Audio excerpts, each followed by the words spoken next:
রাখবেন, আলোচনা করবেন।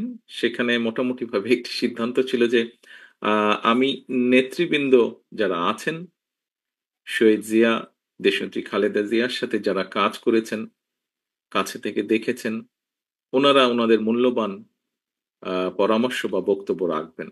আ কিছুক্ষণ আগে আমাকে জানানো হলো যে, আমাকে ২ টি কথা বলতে হবে। আমি মানসিকভাবে ঠিক প্রস্তুত ছিলাম না। আ প্রিয় নেতৃবৃন্দ, প্রিয় সহকর্মীবৃন্দ, আমরা আজকে এখানে আলোচনা করেছি শহীদ জিয়া যখন বিভিন্ন সময় আমাদের মুক্তিযুদ্ধ থেকে শুরু করে মুক্তিযুদ্ধে তার ভূমিকা থেকে শুরু করে যখন দেশ পরিচালনার দায়িত্ব উনি পেয়েছেন, এই পুরা সময়টা আমরা আলোচনা করেছি। কিভাবে মুক্তিযুদ্ধকে সংগঠিত করার চেষ্টা করেছেন, কিভাবে নিজে উপস্থিত থেকে মেজর হাফিজ সাহেবের কাছে আমরা শুনেছি, নিজে উপস্থিত থেকে অস্ত্র হাতে যুদ্ধ করেছেন যুদ্ধের ময়দানে। আমরা নেতৃবৃন্দের কাছ থেকে শুনেছি যে কিভাবে পরবর্তীতে যখন দেশ পরিচালনা সুযোগ পেয়েছিলেন, সেই সময় কিভাবে কোদাল হাতে খাল খননের মাধ্যমে symbolic ভাবে যদি আমরা বলি খাল খননের মাধ্যমে দেশকে পুনর্গঠনের চেষ্টা করেছেন। প্রিয় সহকর্মীবৃন্দ, আ আমি মাঝে, মাঝে একটি কথা বলি। এখানে আপনারা যারা আজকে ঘরে সামনে উপস্থিত আছেন, মঞ্চ থেকে শুরু করে ঘরের সামনে, ঘরের বাইরে যারা উপস্থিত আছেন, আপনারা প্রত্যেকেই একেকজন রাজনৈতিক কর্মী। রাজনৈতিক কর্মী হিসাবে আমরা বেশ কয়েকটি ব্যাপারে গর্ব অনুভব করি। আমাদের দলের ক্ষেত্রে আমরা প্রত্যেকটি নেতাকর্মী গর্ব অনুভব করি, যখন আমরা আজকে আলোচনা করছিলাম, আলোচকবৃন্দ যখন বলছিলেন, শহীদ রাষ্ট্রপতি জিয়াউর রহমান যখন দেশ পরিচালনা করেছেন, কি, কি ক্ষেত্রে দেশ জাতি সফলতা অর্জন করেছিল উনার নেতৃত্বে। এই কথাগুলো যখন আমরা বলি, বিএনপির একজন কর্মী হিসেবে আমরা প্রত্যেকটি কর্মী গর্ব অনুভব করি। আমরা যখন আলোচনা করি পরবর্তীতে দেশনেত্রী খালেদা জিয়ার সময় দেশ এবং জাতি যখন দেশ পরিচালনা করেছেন দেশনেত্রী খালেদা জিয়া, দেশ এবং জাতি কি, কি অগ্রগতি অর্জন করেছে, আমরা গর্ব অনুভব করি। সহকর্মীবৃন্দ, আপনারা যখন আপনাদের এলাকায় যান, মানুষের সাথে কথা বলেন, বের হন, দলীয় কোনো কর্মসূচি পালন করেন, তখন যখন দেখেন আপনাদের পিছনে শত হাজার মানুষ সমবেত হয়েছে, আপনাদের মিছিলে শত হাজার মানুষ যোগদান করেছে, আপনাদের বুকটা অনেক ভরে যায়। সহকর্মীবৃন্দ, আমরা রাজনীতি করছি। কেন রাজনীতি করছি? কার জন্য করছি? দেশের জন্য করছি, দেশের মানুষের জন্য করছি। একজন রাজনীতিবিদ হিসাবে যেই গর্বের কথাগুলো বললাম, এর পাশাপাশি বোধহয় আরেকটি বিষয় আছে। বিষয়টি আমরা মাঝে সাঝেই আলোচনা করি। আমরা যারা পেছনে রয়ে যাই, তারা আমরা আলোচনা করি। কি সেটি? সেই বিষয়টি? একজন রাজনীতিবিদ যখন মানুষ মাত্রই মৃত্যুবরণ করবে এবং একজন রাজনীতিবিদ যখন মৃত্যুবরণ করেন, মুসলমান যদি হয়ে থাকেন, অবশ্যই জানাজা তার হয় এবং সেই জানাজায় মানুষের উপস্থিতি বলে দেয় যে মানুষটি মারা গিয়েছেন, তিনি তার মানুষের কাছে কতটা জনপ্রিয় ছিলেন। তিনি মানুষ হিসেবে কতটা মানুষের কাছে গ্রহণযোগ্য ছিলেন। এই জানাজার বিষয়টি বলে দেয়। এখানে ডক্টর মোশাররফ সাহেব শহীদ রাষ্ট্রপতি জিয়াউর রহমানের জানাজার কথা উল্লেখ করেছেন উনার বক্তব্যে। আমরা সমসাময়িক ইতিহাস ওনার জানাজা থেকে শুরু করে আজ পর্যন্ত যদি দেখি, খুব সম্ভবত পৃথিবীর কোনো রাজনৈতিক নেতার চলে যাবার পরে জানাজার ক্ষেত্রে এইরকম দৃশ্য আমরা দেখিনি। এত জনসমাগম আমরা দেখিনি। এভাবে মানুষকে কাঁদতে আমরা দেখিনি। এত সংখ্যক মানুষকে কাঁদতে। প্রিয় সহকর্মীবৃন্দ,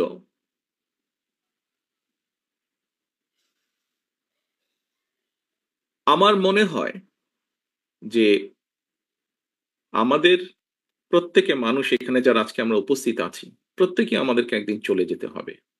স্বাভাবিকভাবেই মৃত্যুর পরে জানাজা, মুসলমান হলে জানাজা, অন্য ধর্ম হলে সেই ধর্ম অনুযায়ী যেই অনুষ্ঠানটি হয় সেই অনুষ্ঠানটি হবে।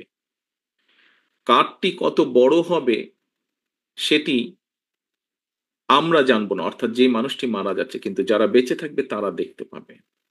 সহকর্মীবৃন্দ, শহীদ রাষ্ট্রপতি জিয়া রহমানের কর্মী হিসাবে আমাদের প্রত্যেকের বোধহয় নিজের মনের ভেতরে এইরকম একটা ইচ্ছা থাকা উচিত যে শহীদ রাষ্ট্রপতি জিয়া রহমান যেভাবে নিজেকে মানুষের কাছে গ্রহণযোগ্য করেছিলেন, যেভাবে মানুষের স্নেহ ভালোবাসা পেয়েছিলেন, সেই রকম কিছু একটা আমরা একজন রাজনৈতিক কর্মী হিসেবে, তার দলের রাজনৈতিক কর্মী হিসেবে আমরা আমাদের যার যার অবস্থান থেকে তার সর্বোচ্চটা যাতে আমরা পেতে পারি, এরকম একটি দৃঢ় সংকল্প আমি মনে করি বর্তমান প্রেক্ষাপটে নেওয়া উচিত। আমরা শহীদ রাষ্ট্রপতি জিয়া রহমানের সম্মানিত আলোচকবৃন্দ বিভিন্ন বিষয়ে আলোচনা করেছেন।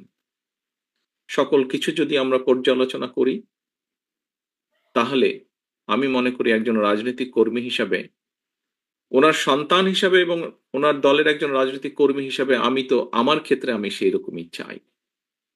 আমার দৃঢ় বিশ্বাস, আমার সামনে উপস্থিত আপনার প্রতিটি মানুষ, আমি যেই কথাগুলো তুলে ধরেছি আপনাদের কাছে, এখন হয়তো একজন মানুষ হিসাবে আপনি কেন চাইবেন না যে আপনি এমন কিছু রেখে যান যা আপনি চলে যাবার পরেও সেটি ক্যারি করবে। অর্থাৎ মানুষের সেই সমর্থন, মানুষের সেই শ্রদ্ধা, মানুষের সেই সম্মান আপনার প্রতি।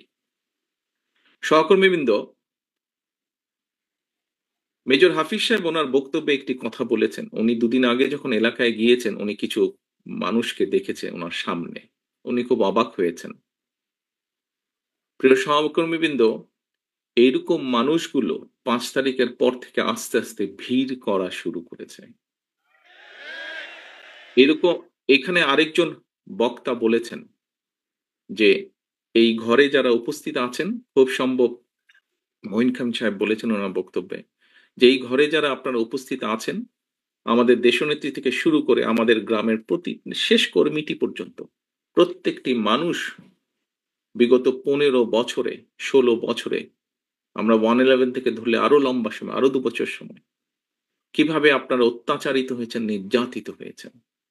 বাংলাদেশের পত্র-পত্রিকাগুলো, যেই পত্র-পত্রিকাগুলো সহজে আমরা বলতাম, কথার ছলে আমরা বলতাম বিএনপির ভালো নিউজ করে না, সেই পত্র-পত্রিকাগুলো লিখেছে তারা যে কিভাবে আমাদের নেতাকর্মীরা হাতকড়া পরা অবস্থায় জেলের ভিতরে মারা গিয়েছে।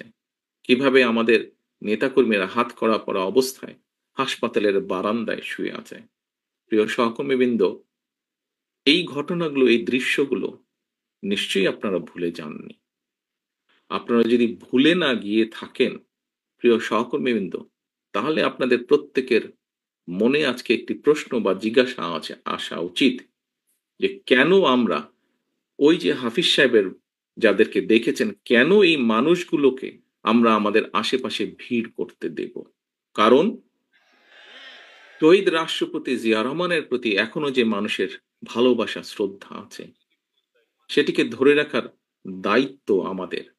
উনার যেই পরিকল্পনা, যেই আশা, যেই আকাঙ্ক্ষা নিয়ে আমরা আলোচনা করেছি, উনার যেই সফলতাগুলো নিয়ে আমরা আলোচনা করেছি, যা দেশ এবং দেশের মানুষকে উপকৃত করেছে, সেগুলোকে যদি আমাদের কন্টিনিউ করতে হয়, তাহলে অবশ্যই আমাদেরকে যেমন সতর্ক হতে হবে, আমাদের প্রত্যেকটি নেতাকর্মীদেরকে যেরকম সতর্ক হতে হবে, সচেতন হতে হবে, একসাথে একইভাবে যেটি মহাসচিব সাহেব ওনার বক্তব্যে বলেছেন যে মানুষের পাশে গিয়ে দাঁড়াতে হবে।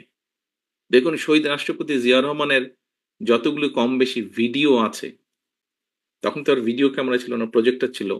অনেক নষ্ট হয়ে গেছে। বিশেষ করে আমরা যেটা জানি বিগত সরকারের সময় অনেক এরকম ডকুমেন্ট যেগুলো সরকারি জিম্মায় ছিল নষ্ট করে ফেলা হয়েছে। তারপরেও যতটুকু আমরা দেখি এখন, দেখবেন প্রত্যেকটি ভিডিওতে মানে ১০০ টি যদি থাকে, তার মধ্যে শতকরা ৮০ টি ভিডিও ৭০ থেকে ৮০ টি ভিডিওতে দেখবেন, উনি কিন্তু গণমানুষের কাছে হয় গ্রামের মেঠো পথ দিয়ে হেঁটে যাচ্ছেন, অথবা খাল কাটছেন, অথবা গ্রামের কোনো একটি গৃহস্থের সাথে, কৃষকের সাথে কথা বলছেন। অর্থাৎ মানুষের মধ্যেখানে আছেন, অথবা স্কুলের শিশুদের সাথে কথা বলছেন, অথবা শিক্ষকদের সাথে। অর্থাৎ সোজা কথা, উনি মানুষের কাছে আছেন। তো আমরা তো উনারই নেতাকর্মী, আমরা তো উনারই ফলোয়ার। তাহলে কেন আমরা এই কাজটি করতে পারবো না? প্রিয় সহকর্মীবৃন্দ, রাজনৈতিক দল হিসাবে, একটি গণতান্ত্রিক রাজনৈতিক দল হিসাবে আমরা তো এক্সপেক্ট করবই, এবং শুধু এটা আমাদের এক্সপেকটেশন বা আশা না। এই অধিকারটিকে বঞ্চিত করা হয়েছিল গত ১ যুগেরও বেশি সময় ধরে, এবং এই অধিকারকে প্রতিষ্ঠিত করার পক্ষে বাংলাদেশের প্রত্যেকটি মানুষ সচেতন, প্রত্যেকটি গণতান্ত্রিক মানুষ। কি সেটি? সেটি ভোটের অধিকার। ভোটকে প্রতিষ্ঠিত করা। আমি বিগত ১ যুগেরও বেশি সময় ধরে বাধ্য হয়ে প্রবাসে থাকতে হচ্ছে আমাকে। আমি এমন একটি দেশে আছি যেখানে গত ৪০০ বছর ধরে গণতন্ত্র প্র্যাকটিস হচ্ছে। আমরা গণতান্ত্রিক দেশ, উন্নত দেশ, মানুষের গণতান্ত্রিক অধিকারের দেশ বললে ১ম এই ব্রিটেনের কথা চোখের সামনে ভেসে ওঠে। প্রিয় সহকর্মীবৃন্দ, এই দেশে যেকোনো সরকারি ব্যবস্থা, যেকোনো রাষ্ট্রীয় ব্যবস্থা, যেকোনো ব্যবস্থা কেন মানুষের পক্ষে? তার একটি মূল কারণ হচ্ছে এই দেশের মানুষের ভোটের অধিকার প্রতিষ্ঠিত রেখেছে তারা। যেকোনোভাবেই হোক সেটিকে প্রতিষ্ঠিত রেখেছে। অর্থাৎ মানুষকে কথা বলতে দিতে হবে, মানুষকে তার ভোট দিতে হবে। এর বাইরে কোনো কথা নাই। এবং তার জন্য একটি জবাবদিহিতা তৈরি হয়েছে, আস্তে, আস্তে জবাবদিহিতা তৈরি হয়েছে। সেই জবাবদিহিতা প্রত্যেকটি ক্ষেত্রে, রাষ্ট্র এবং সরকারের প্রতিটি ক্ষেত্রে এই জবাবদিহিতা তৈরি করতে পেরেছে তারা, এবং সেজন্যই এখানে মানুষ নিরাপদ থাকে। এখানে মানুষ রাষ্ট্রকে, সরকারকে ভয় পায় না, বরং সরকার মানুষকে ভয় পায়। এবং সেই জন্য সরকার প্রতিনিয়ত সচেতন থাকে কিভাবে দেশের মানুষকে ভালো রাখা সম্ভব হয়। কাজেই আমরা মনে করি, আমি দৃঢ়ভাবে বিশ্বাস করি, যে কোনো মূল্যে গতকাল জিয়াউর রহমান ফাউন্ডেশনের অনুষ্ঠানে একজন একজন তরুণের প্রশ্নের জবাবে আমি একটি উত্তর দিয়েছিলাম। প্রশ্নটি করেছিল আরেকজনকে, বাট উনি বলার পরে আমি অ্যাড করেছিলাম আমার মনের কথাটি। সেটি হচ্ছে, বাংলাদেশে আমরা অনেকগুলো রাজনৈতিক দল আছি। বিভিন্ন রাজনৈতিক দলের বিভিন্ন মতবাদ আছে, বিভিন্ন আদর্শ আছে। থাকতে পারে, থাকাটাই স্বাভাবিক, থাকাটাও উচিত। তবে একটি ব্যাপারে আমাদের সকলকে একটা জায়গায় মনে হয় আসা উচিত। অর্থাৎ যে কোনো মূল্যে আমি আমার আদর্শের কথা বলবো, আরেকজন আরেকজনের আদর্শের কথা বলবে। আমি সুযোগ পেলে আমার আদর্শ বাস্তবায়ন করব, জনগণ যদি আমাকে সুযোগ দেয়। অন্য কেউ সুযোগ পেলে, তাকে যদি জনগণ সুযোগ দেয়, সে তার আদর্শ বাস্তবায়ন করবে, যা তার জনগণের সামনে উপস্থাপন করবে। বাট একটি ক্ষেত্রে যে কোনো মূল্যে এক জায়গায় আমাদেরকে থাকতে হবে। সেটি হচ্ছে নির্দিষ্ট সময় পরে পরে দেশের নিয়ম, আইন, কানুনের, সংবিধান যে সময়টি বেঁধে দিবে, সেই সময় পরে পরে অবশ্যই রাষ্ট্রের বা সরকারের প্রতিটি পর্যায়ে যেখানে নির্ধারিত হবে সেখানে ভোট হতে হবে। সেটি জাতীয় সংসদ হোক, সেটি পৌরসভা হোক, ইউনিয়ন পরিষদ হোক, যেটিই হোক না কেন। অর্থাৎ জবাবদিহিতা, ভোটই একমাত্র, ভোটের অধিকার একমাত্র জবাবদিহিতা তৈরি করতে পারে। জবাবদিহিতা যদি রাষ্ট্রে, সমাজে, সকল জায়গায় যদি আমরা জবাবদিহিতা তৈরি করতে পারি, তাহলেই ধীরে ধীরে আমরা এগোতে সক্ষম হব। ধীরে ধীরে সরকার যদি জনগণকে জবাবদিহিতা করতে বাধ্য থাকে প্রতি কাজের জন্য, তাহলেই একমাত্র আস্তে আস্তে জনগণের দুঃখ, দুর্দশা লাঘব করা সম্ভব হবে। জনগণের কথা, জনগণের ইচ্ছা, জনগণের আকাঙ্ক্ষা প্রতিফলিত হবে সরকারের কাজের মাধ্যমে। প্রিয় সহকর্মীবৃন্দ, আমি একটি কথা বলতে চাই আমার বক্তব্যের মধ্যে।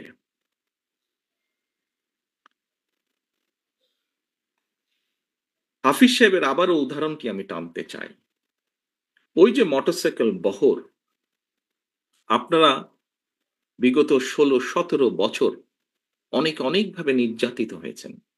আমরা মোটামুটি একটি গড় হিসেবে জানি, বাংলাদেশ জাতীয়তাবাদী দলের ৬০ লক্ষ নেতাকর্মীর নামে বিভিন্নভাবে মিথ্যে গায়েবী মামলা আছে, নির্যাতিত, অত্যাচারিত। শুধুমাত্র জুলাই-আগস্ট মাসে যে আন্দোলন, জনগণের যে আন্দোলন, সেখানে বাংলাদেশ জাতীয়তাবাদী দলেরই প্রায় ৫০০’র মতন নেতাকর্মী শহীদ হয়েছেন। বহু হাজার, শত হাজারের মতন নেতাকর্মী বিভিন্নভাবে জখম হয়েছেন।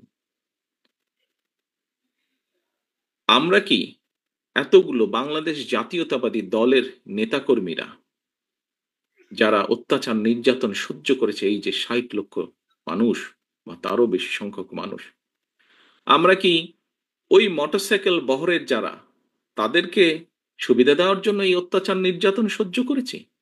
অবশ্যই নয়, অবশ্যই নয়। সহকর্মীবৃন্দ, মানুষ হিসাবে আমরা বিভ্রান্ত হয়তো হতেই পারি, কিন্তু যে পরিস্থিতির ভিতর দিয়ে আজকে এই মুহূর্তে আমরা যেখানে এসে দাঁড়িয়েছি, সহকর্মীবৃন্দ, আমি বিনীত হাতে আপনাদের কাছে করজোড়ে অনুরোধ করব, এই ঘর বা এই ঘরের বাইরে নয়, সমগ্র বাংলাদেশে শহীদ রাষ্ট্রপতি জিয়াউর রহমান এবং দেশনেত্রী বেগম খালেদা জিয়ার যত সৈনিক, যত কর্মী আছেন, আপনাদের কাছে বিনীতভাবে অনুরোধ করব, দয়া করে আপনারা ওই মোটরসাইকেল আলাদেরকে ভিড় করতে দেবেন না। দয়া করে আপনারা নিজেদের প্রত্যেককে, দয়া করে আপনারা শহীদ রাষ্ট্রপতি জিয়া রহমানের জানাজার চিত্রটা মনে করবেন এবং দয়া করে আপনারা বিভ্রান্ত হয়ে কোনো কাজ, বিভ্রান্তিকর কোনো কাজ করা থেকে বিরত থাকেন। সহকর্মীবৃন্দ, কথা প্রসঙ্গে সবাই বলে যে একটি নিরপেক্ষ নির্বাচন হলে, বিভিন্ন আলোচক বৃন্দ বলেন যারা বিএনপি করেন না, আপনারা বিভিন্ন টক শো দেখেন, আমিও দেখি, বরং হয়তো চেষ্টা করি একটু বেশি দেখতে, যেহেতু দেশ থেকে দূরে আছি। অনেকেই বলেন যে একটি দেশে স্বাভাবিক, সুষ্ঠু, নিরপেক্ষ নির্বাচন হলে বাংলাদেশ জাতীয়তাবাদী দলের সর্বোচ্চ সম্ভাবনা আছে সরকার গঠন করার। সহকর্মীবৃন্দ, আমি আপনাদের কাছে একটি প্রশ্ন রাখতে চাই।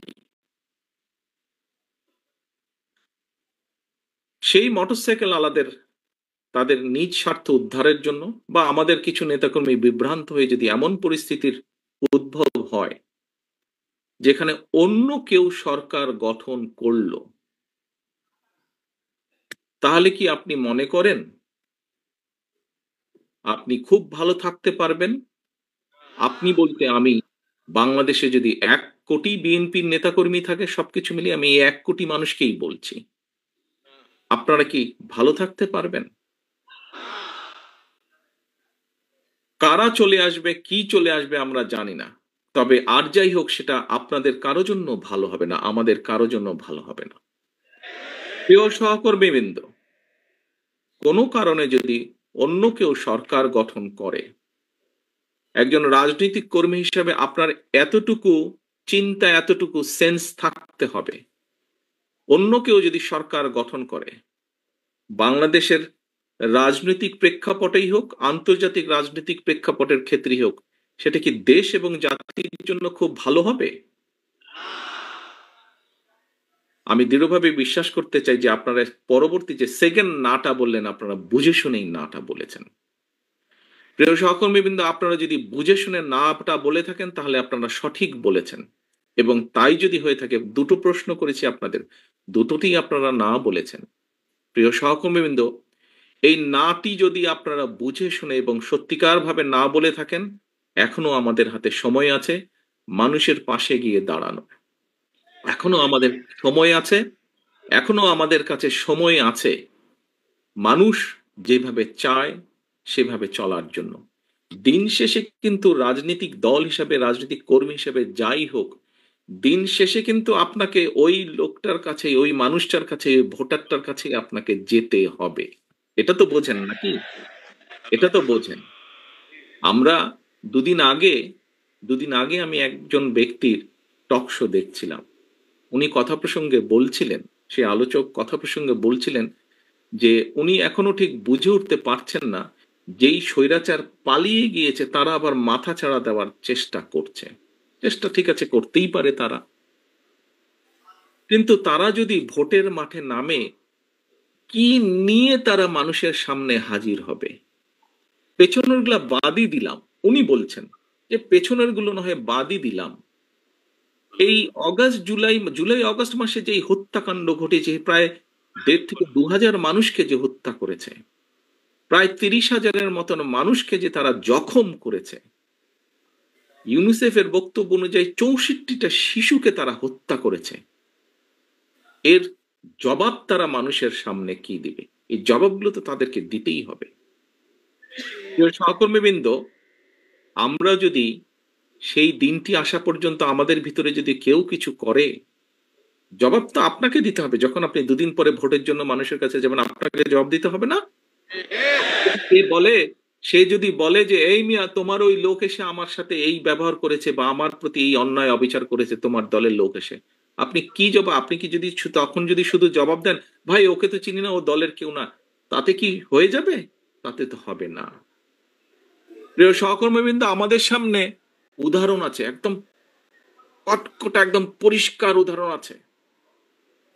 জনগণ যখন ক্ষিপ্ত হয়, জনগণ কিভাবে স্বৈরাচারকে খেদিয়ে দেশ থেকে পালিয়ে যেতে বাধ্য করে। সহকর্মীবৃন্দ, মাত্র কদিন আগে, এখনো চোখের সামনে জ্বলজ্বল করছে সেই উদাহরণ।